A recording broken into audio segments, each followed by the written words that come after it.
We're waiting in line for the podcast lounge for accessibility and horror panel. Getting Frights right for everybody, which will be about accessibility in all of its forms in the horror industry.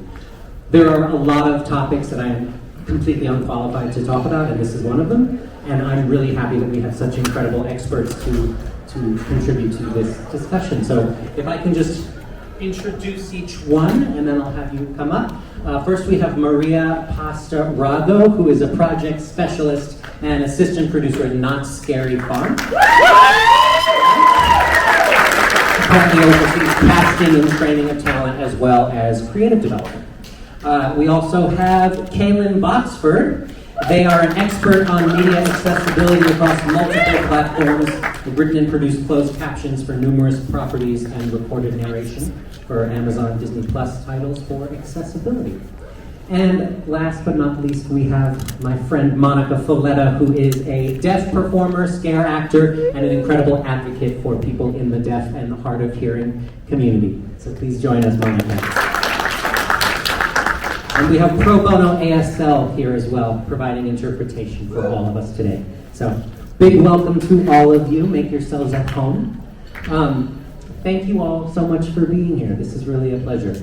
I would love to sort of start by having each of you sort of say a bit more about who you are, what your work entails, and how it intersects with the topic of accessibility. And maybe we'll start with Pasta here at the end. Awesome. Hi, everyone. My name is Pasta. So I've been a haunted professional for the last 18 years. In my field, I have made sure that Scary Farm is ADA compliant, make sure that everybody who works at Scary Farm has the same experience, whether you are hearing, not, or anything else. So I'm part of the creative panel here, so anything that has to do with Scary Farm, I'm here to make sure that everybody gets to enjoy the same thing every time. Caylin. So I'm Caylin Botsford. I'm got several years of experience working in media accessibility, so that would be closed captioning or audio description. I've also had like a few brief stints in tech, which involved having captioning on social assets and kind of pointing out specific areas of user experience design, which is pretty much accessibility, making sure the font is dynamic and easy to adjust for user to user.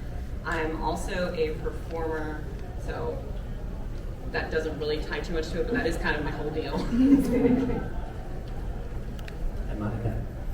Hello, I am a scare artist and I've been since 2013, specifically on Queen Mary's Dark Harbor. I've been involved for the past 7 years until COVID kind of blew everything up. But I did start my own Halloween competition, and that's for the deaf community. It's a makeup challenge, so that every day you can win a different prize, and the prize will come from a deaf-owned business.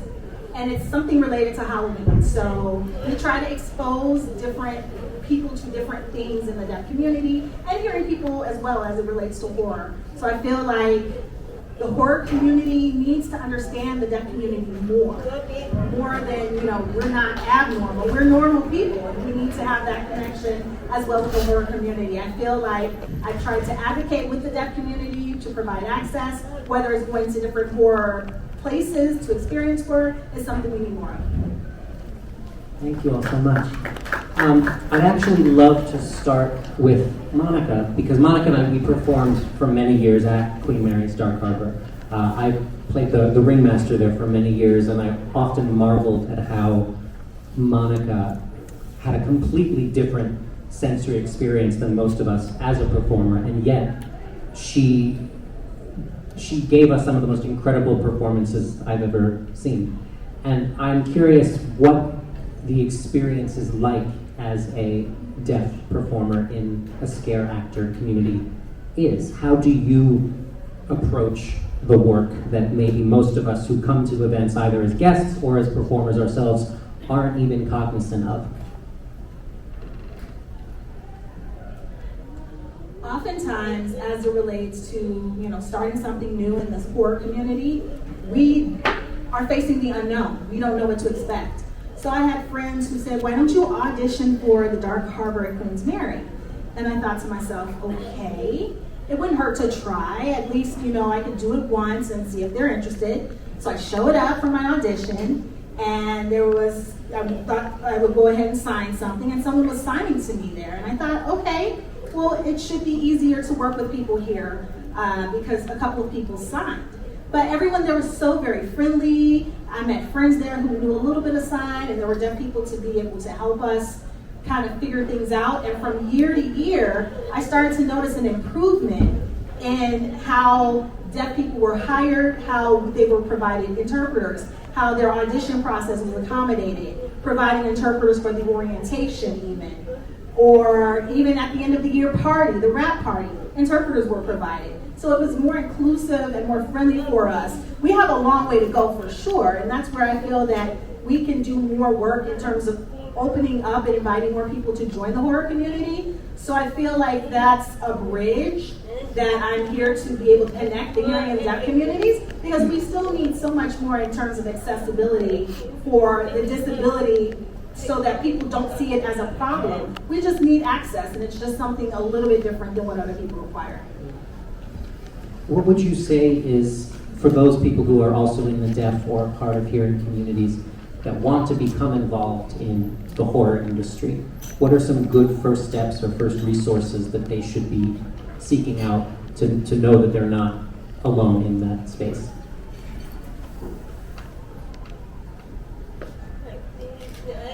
When we start thinking about what we want to become, the different characters that we're becoming, so many of the characters don't use their voices to begin with, or they're described as more of an actor. They're doing things. They don't necessarily have lines or things to say. So that's something where growing up, I was able to copy facial expressions that I saw, different movements. And deaf people, we're very visual. That's a huge strength for us.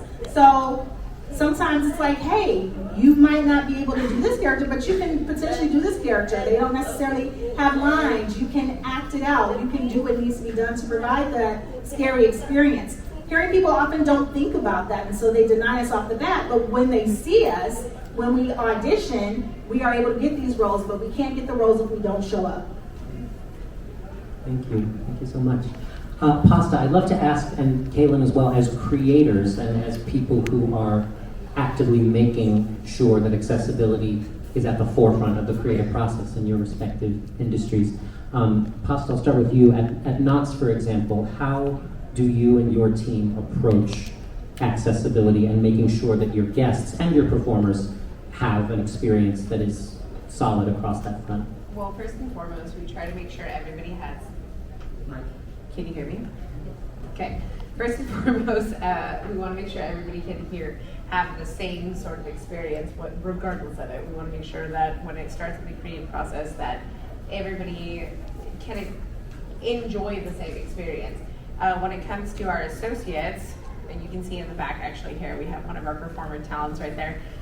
We want to make sure that they have the same experience as everybody else, that they're enjoying, they can fully admit what we're trying to do. A lot of it has to do with ADA laws. We deal a lot with, when it comes to when we're hiring our associates, it has to make sure that we have the creative, we have all the paper, we have all the, we have the interpreters provided, and then when it comes to making sure that the normal people or anybody else who's enjoying that it is held up to the law, and that we do have the ability to be like, hey, can a wheelchair or an accessibility scooter or can somebody with a mobility issue make through all of our venues? And that's very something we stress on when it starts at the very, very baseline when it comes down to the creative process. It's from the beginning, and whether it is something as simple as it's a sensibility or a sound issue, because we do also do DP testing, and so we make sure that everybody can enjoy it to their full extent. In my own, just on top of the ADA, in my own research about this, I was sort of surprised to learn that the scope of what ADA code is incredibly vast. And we think of it usually as just like a limited physical mobility. The spectrum is huge of what things need to be considered. Oh, absolutely. Between our technical directors, our directors, and our designers, we are always constantly learning what ADA is. It updates pretty regularly, and we are always constantly trying to stay above it to make sure that everybody can have it, because at some point it might be a 32-inch wide, but then all of a sudden it'll be a 34-inch wide, and we want to make sure that everybody can enjoy whatever we have to offer for everybody, park wide. And then ADA doesn't go for mazes or scare zones. It's simply as shows, to where it has to do with the DP levels or the light sensitivity. Do we have strobe lights available, making sure we have proper signage and things like that. So it's making sure that the entire company overall is compliant to make sure that everybody can enjoy the thing.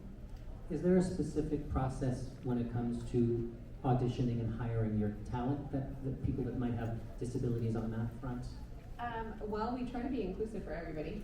Usually when it comes to people who are auditioning at Scary Farm, my second language is ASL, so usually if they are there if we do not know that they are coming beforehand, they will end up with me and I will end up interpreting for them. When it comes to people during the hiring process, I will be there. I'm there for their training, for everything. If there is some sort of accommodation that we need to do, we are more than willing to accommodate them, whether it is a mobility accommodation, a sight, a sound, whatever their accommodation they need or whatever they need, we are more than welcome to help with the process. Fantastic. Caylin, what is the process like for you as a producer, writer, and performer of both closed captioning and audio aids for media? I can kind of give the bare bones difference between captioning and audio description. Is captioning is kind of very straightforward. You can get a little creative when you're doing descriptions of certain special effects and sound effects that are happening. I mean, if you've seen Stranger Things, I think you know what I'm talking about if you had your closed captioning on, where there's like stepping wetly. They got gross, and I'm proud of them. But with audio description, that one you really do have to take in the actual tone, the feeling, and the story style of what you are working with, because the simplest way to describe it is you are taking a film or an episode of television and turning it into a radio play or an audiobook. And you are utilizing, breaks in between dialogue and certain special effects or musical stings to fill it with written word that later a narrator will record in the booth for audiences who are blind or low vision, so that they are experiencing the exact same film as much as possible as a seeing audience member. It is a very challenging, but also kind of genuinely fun, as a writer, genuinely fun job. And then outside of that, this is just sort of, once you start paying attention to disability and accessibility, you kind of never stop thinking about it. So you start noticing it in places, and also you will start living in the world looking for ways that it can become more accessible, because that is also an access of it, is that once something is made accessible for one group, it'll usually make things a lot easier for a wider group. That's kind of been, that's it. It's such a specific niche of what you do. How did you fall into this niche to begin with? I was genuinely falling into it. A friend of mine was working at the Media Access Group based in Burbank, GBH, and had to move suddenly, and kind of reached out to me saying, I know you're looking for a job. And, just a little closer. A little closer. Okay, a friend of mine was working at the Media Access Group in Burbank, GBH, and had to move suddenly and told me, hey, this opening is here for you if you want it because you're looking for a job. And I started off as a transcriber, then a captioner, and then I spent several years writing audio description. Truly fell into it. Is there one that you prefer or that you feel provides more of a challenge to you as a performer? I think audio description does. I've done some narration also for audio description, which is not the same as voice acting. It's definitely hard to do because it is kind of, have a monotone, but don't be boring. Be clear, but don't, rush through it. And it is making sure that your voice is not detracting any of the attention from the story that is happening. So your voice can't just suddenly take someone out of the experience. It is kind of matching the vibe, which is sort of how narrators are selected in audio description. We will, as we are writing the scripts, we will start considering who from our usual roster of narrators do we use who would best suit this medium. So like we have narrators who are specifically for comedy, we have narrators who are specifically for horror, and then we have narrators who are kind of, they can do all of it, but they'll prefer one over the other. I think it's an interesting kind of line you have to walk, because you're not just trying to convey information like what is on the screen. You are, as you said, trying to provide the same exact dramatic experience.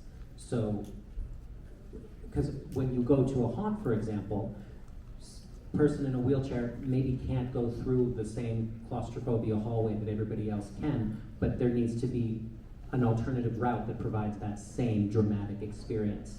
So the process of making sure that that still happens must be really interesting. Yes, it is. It's, you kind of watch through it and then you pay close attention to, you know, specific sound effects or musical stings, because those are a part of heightening the experience for the audience members. So you work within the spaces in between those, and you can even just let moments breathe, because in horror there is a lot of instances where not much is happening and the whole point is to build the creeping dread. And you would do that when writing a script and audio description. You would say nothing, because all audience members are going to be sitting there waiting for whatever horrible thing is going to happen. Yeah. Very cool.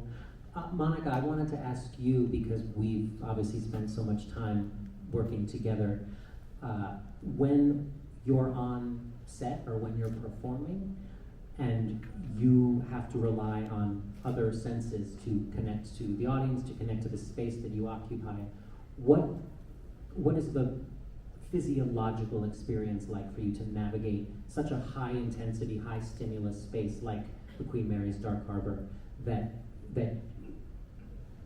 provide you with the bullet points and the kind of signposts to navigate it that the rest of us maybe aren't aware of? I use my eyes more, basically. I try to communicate with my coworkers more, and so if there's something happening and they see something going on, I actually remember one time. So one of the workers, oh man, it just slipped my mind.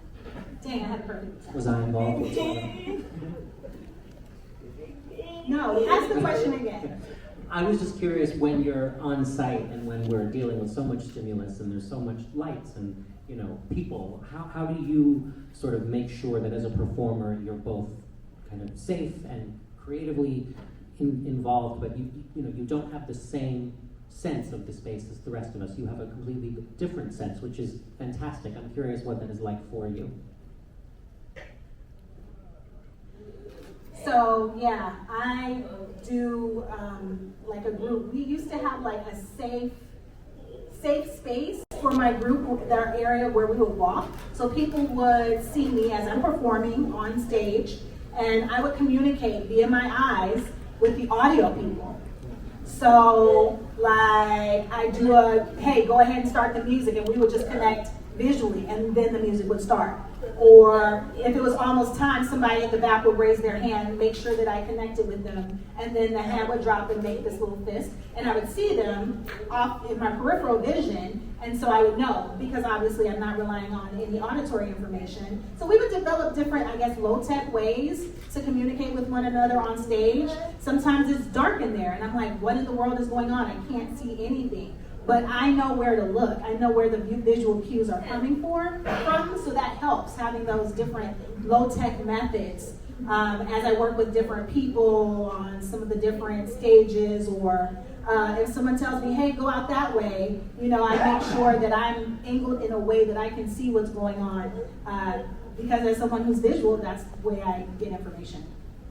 Would you have instances where you'd be performing to guests, or you'd see guests coming towards you, and that maybe they expect that you would be a hearing person, and then when they discover that you're not, do you notice a change in how they relate to you, and do you notice that you have to somehow adjust your performance to make them understand what's going on?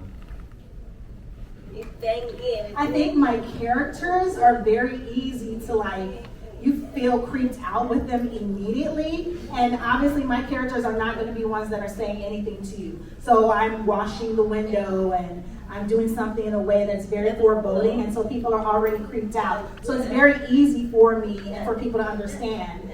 People don't often know that I'm deaf. If you start talking to me, I'm just like, oh, well, tell this person over here, tell that person over there. Like, I'm not going to be able to answer you, so. We would just deal with the most insane types of people. I mean, it's like, let's not even go there. So when it comes to the design of these events, how much in terms of the ADA code enforcement is part of every creative discussion? And who's enforcing those codes once the event is built and is open? Well, we are. Honestly, what it comes down to is everything is built to ADA. That's what we do is you tell me that this is a 38-inch door that everybody mandatory emergency exits, whether it's, and that's what we build on. It's not a change. It's not a, well, I guess we could go with a 24-inch door. No, and then believe it or not, there are video, there's video of us riding through mazes on a standard wheelchair with a hard hat on, making sure that we have, that we don't hit anything, there's no appearance, so that people, anybody, anytime can come in through at all of our venues. So really, it's us enforcing it because we're trying to be compliant. We want to make sure everybody has the ability to do it. So, and it incorporates more than just, as we said, physical disability. I mean, ADA includes, I didn't know this, it includes people with major depression, people who are on the spectrum of autism, and how is that, how do you take into account those things when you're designing? well, we definitely have warnings and triggers outside every single one of our venues if they have a sensitivity thing. So it's like whether there is a traumatic theme or something like that, there will be a sign notated outside, whether it's an extreme issue or things like that. When it comes to our associates, we actually have different things that can happen. We actually have somebody who has their own personal therapy or companion animal, so we have that. So that animal is available backstage for that associate if they ever need at any point, whether it's interpreters or it just depends on what the accommodation is. We, especially at Knott's, are very accommodating to be able to assist because we want everybody to enjoy it, and that's really what the bottom line is. And I would assume that these code enforcements are pretty standard, haunt to haunt. It's just. Oh, absolutely. When it comes to ADA, ADA is pretty standard across the board, whether it is Knott's, Disney, Universal, Six Flags. Everybody has the standard of codes when it comes to it. It just depends on what, like when it comes to providing an interpreter, that is a standard ADA thing. It just depends on how their process they do it. Right. Yes. And so I just wanted to add on to that. In addition to being a deaf person who's a performer, it can be very frustrating because we are not fully provided access, for example. Disney doesn't provide access through an ASL interpreters for everything. So they have D23. And so it's really become a struggle and a back and forth where deaf people have had to educate the hearing people who are in charge about what we need. Like, they haven't seen certain types of disabilities. They don't understand from our perspective. They don't know because they're hearing.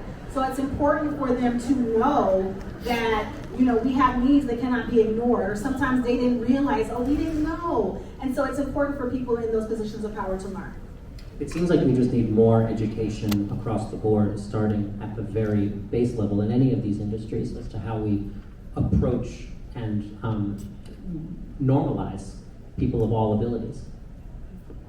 I think a lot of that has to come down to is people just not knowing. Yeah. Is if I wasn't part of the community or knowing, having ASL as my second language, I would have no idea that this was, I don't want to say it's a big issue, but if it was just a noted, you think it would be, like, to me it's common knowledge, but to not everybody it is. Right. So you have to constantly remind people that, like, hey, but if it's not a problem to you, you don't also know it. So when, like, for instance, for me or for, we are aware, and Caylin, we can help these situations where it comes down to, like, hey, these are the things that we know.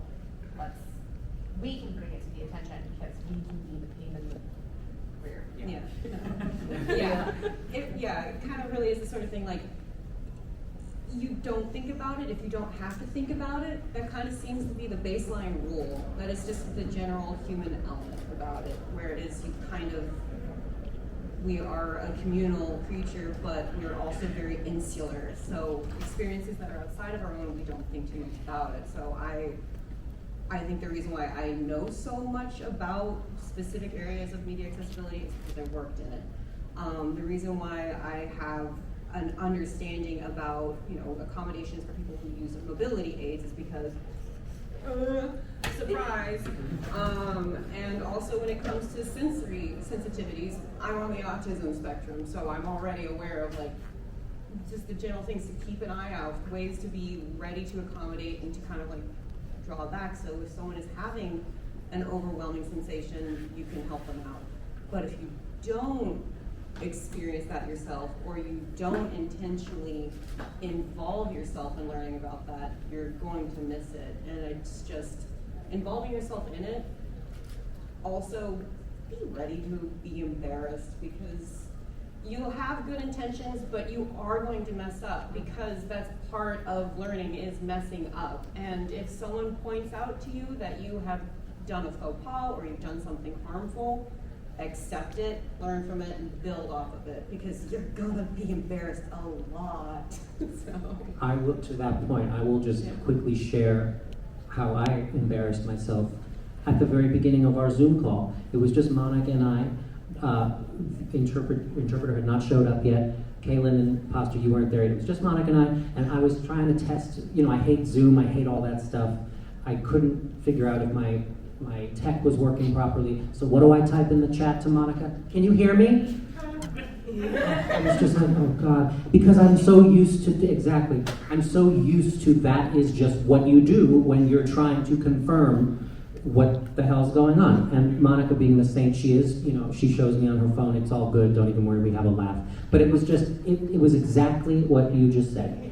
And I think one of the things that makes this conversation so exciting is that I think we all need to be reminded about how used to the way we do things is, and how we go to certain spaces or certain events only aware of how we experience it. And it's moments like that that force us to be like, oh, wait a minute, just take a moment, take a breath, see that not everybody is coming from the same place. It doesn't make one better or more valid than the other. It's just that we all come at it from a different angle. And I think this is the spirit that I hope we all bring forward and continue to keep the conversation going. Do you think that there's a lot more work to be done and a lot more conversation to be had across all of these topics?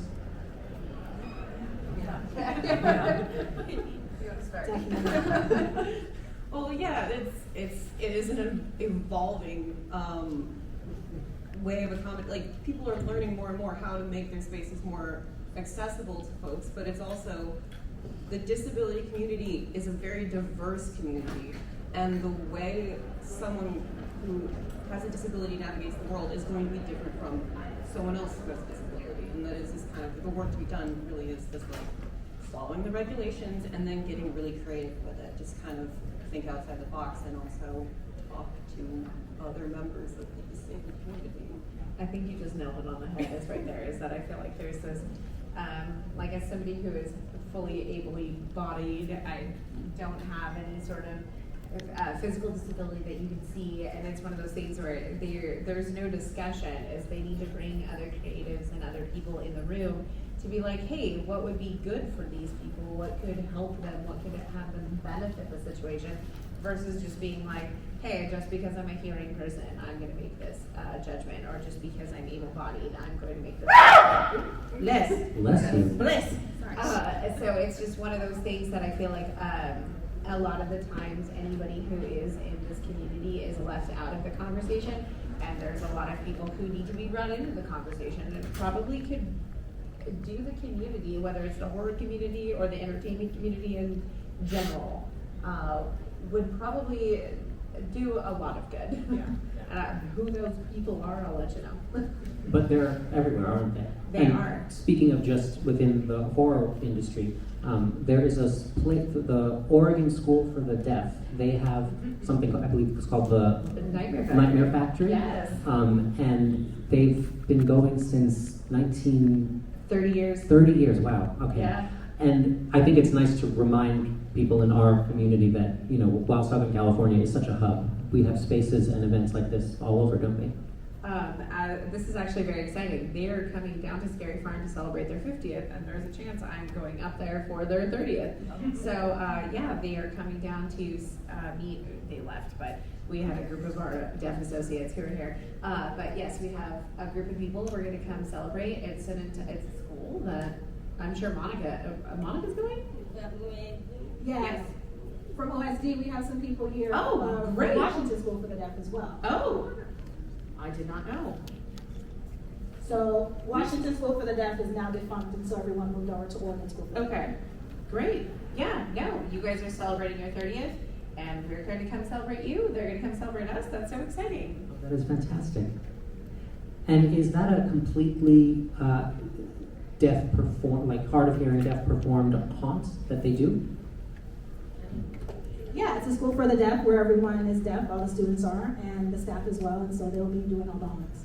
And the staff encourages the kids to be super creative, think on their own, and come up with the designs of what they're going to do. So it's always so fun to see what they develop, what they come up with for their haunts. Are there more places like this that across the country that you're aware of that we can either look up or support? Really, there are so many singular actors in haunts all over the country. I know of one deaf actor in Florida, one in Pennsylvania. So there are people here isolated here and there, but not where there's a group of people. Like here in Southern California, we actually have groups of scare actors that work together. Oh, fantastic. How did you, Monica, kind of fall into not only wanting to be, and obviously you are, performing, but how did you become such an advocate in this space, and how did you connect the dots between being on stage and also creating more space for people in this community? So not all deaf people have the ability to use their voice to speak or are able to read lips very well, like most people think. I do have some of that ability, and I think there are other people who don't have that same level, but who are motivated, who want to be involved in this community. So I feel like it's my responsibility as someone who is able and has already made inroads to be able to reach out to folks in the community who are interested and empower deaf folks to be able to become scare actors in the same fashion that I have. And so a lot of people in the deaf community have experienced trauma, being told they can't do things, you can't do that, from hearing people. And so sometimes they're lonely because you're not being able to fulfill your dream or do the things that you want to do. But I want to let hearing and deaf folks know that we're here. And I see coworkers who go to work excited, they're finally able to fulfill their dreams, and it's such a benefit to have deaf folks in an environment. You're incredibly inspiring. You always have been. To me, to so many others, and I miss sharing the stage with you, really. Thank you. I miss it as well, and I love you too. It will happen again very soon, I'm sure. Pasa, what can we expect from Knott's upcoming season? Anything you can share with us? God, the things I can share. It's our 50th. Very excited for this year. It's going to be a good year. You know what you can expect? You can expect that there will be an interpreter at every single one of our training orientations and every single one of our scare schools. So everybody has the same. Can I share any secrets?